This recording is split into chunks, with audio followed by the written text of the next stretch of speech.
Assalamualaikum warahmatullahi wabarakatuh.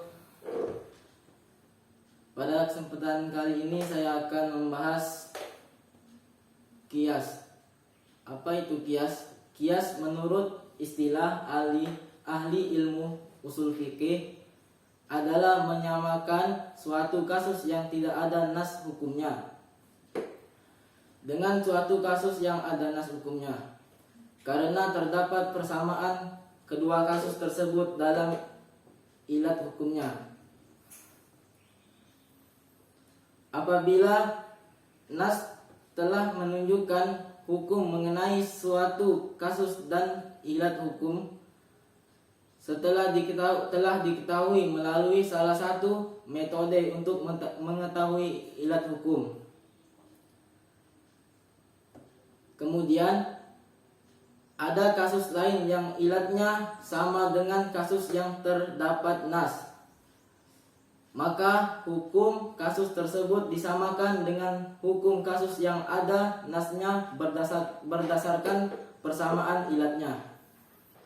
Karena suatu hukum dapat diketahui manakala ditemukan ilat hukumnya.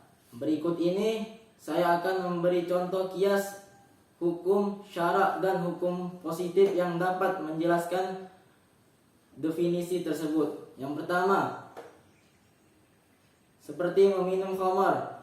Meminum khamar adalah kasus yang ditetapkan hukumnya oleh nas, yaitu pengharaman berdasarkan firman Allah Subhanahu wa taala.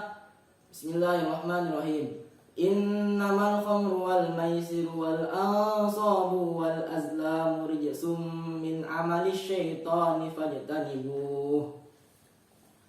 Artinya, sesungguhnya minuman keras, berjudi atau berkurban untuk berhala dan mengundi nasib dengan anak panah adalah perbuatan keji.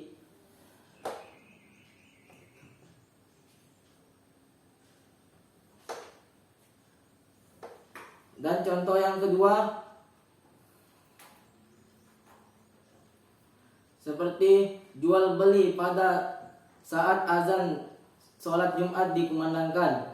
Nas telah menetapkan hukumnya, yaitu makruh berdasarkan firman Allah, ya ayyuhalladzina amanu idza nudiya lis-salati min yaumil jumu'ati fas'au ila dzikrillahi wa dharul bai'.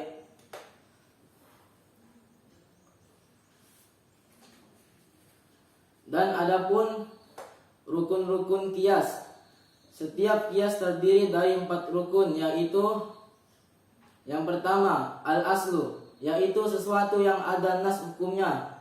Bisa juga disebut al-maqis alaih, yaitu yang dikiaskan kepadanya. Yang kedua, al-marfu', yaitu sesuatu yang tidak ada nas hukumnya, dalam arti hukumnya disamakan dengan asli. Disebut juga al-maqis, sama seperti al-aslu yang dikiaskan. Hukum yang ketiga, hukum asli. Hukum asli yaitu hukum syarak yang ada nasnya pada al-asl, yang artinya pokok, dan ia dimaksudkan untuk menjadi hukum pada al-far'u. Dan yang terakhir, al-ilat, yaitu suatu sifat yang dijadikan dasar untuk membentuk hukum pokok dan berdasarkan keberadaan sifat itu pada cabang atau far', maka ia disamakan dengan pokok dari segi hukum. Sekian dari saya, kurang dan lebihnya saya mohon maaf.